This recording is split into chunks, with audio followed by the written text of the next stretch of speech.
Hello again, here we are visiting the White Factory, a large industrial factory complex in Łódź in Poland that's been converted into a number of interesting museum attractions. In this video we'll take a look around the complex, taking in the different exhibitions and showing you what it's like. There are a number of different tickets you can buy to see various parts of the complex, but we opted to get the complete day ticket with entry to everything, and this cost us 49 zloty or around €11.70 or £9.80. So with ticket in hand we set off to discover why the White Factory is one of the most significant historical textile factories in Poland. Built in the 1830s by Łódź Poland, it was the first industrial complex in Poland to use a steam engine for textile production. This factory became a model for industrial growth, inspiring other entrepreneurs in the city and beyond. As such, this site was a key contributor to the rapid urbanisation and expansion of Łódź as a textile hub. Today, the White Factory houses the Central Museum of Textiles, which showcases the history of textile production in the city, as well as historical machinery and contemporary textile art exhibitions. One of the most interesting parts of the complex is the collection of historical wooden workers' houses, showing the living conditions of 19th century factory workers and telling the story of the history of the factory through the ages in an interesting and personal perspective. We'll also see a live demonstration of old weaving looms in action too, as well as seeing some unusual fashion displays, both modern and contemporary. So there's a lot to see, and while we're going around, don't forget to hit the like and subscribe button and come along as we visit the White Factory.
Razem 688 rubli 5 kopiejek.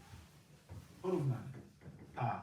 Masa czynna wynosi 1150 rubli srebrnych, wyrytą się zamieszcza w sumie rubli srebrnych 54. Trzeba zabezpieczyć, żeby się nie mazały nici od tuszu i mamy już wszystko.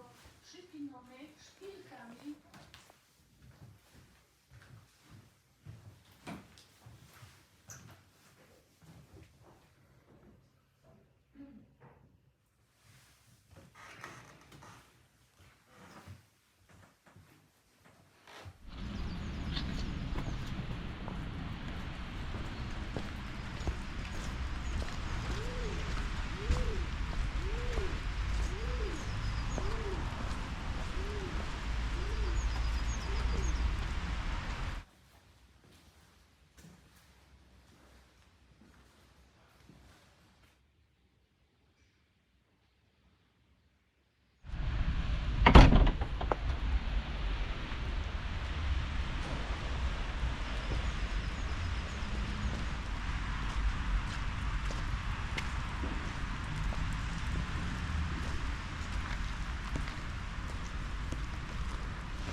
Scheiblera w 1904 roku i jak widzimy na takich wielkich łódzkich kopalniach mogą pracować kilku do prawie nawet 1000 maszyn.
So that was the White Factory in Łódź, a very interesting museum. I hope you enjoyed coming around with us today and having a look at what was on offer. Don't forget to like and subscribe, and I'll see you on my next video somewhere else in the world. See ya!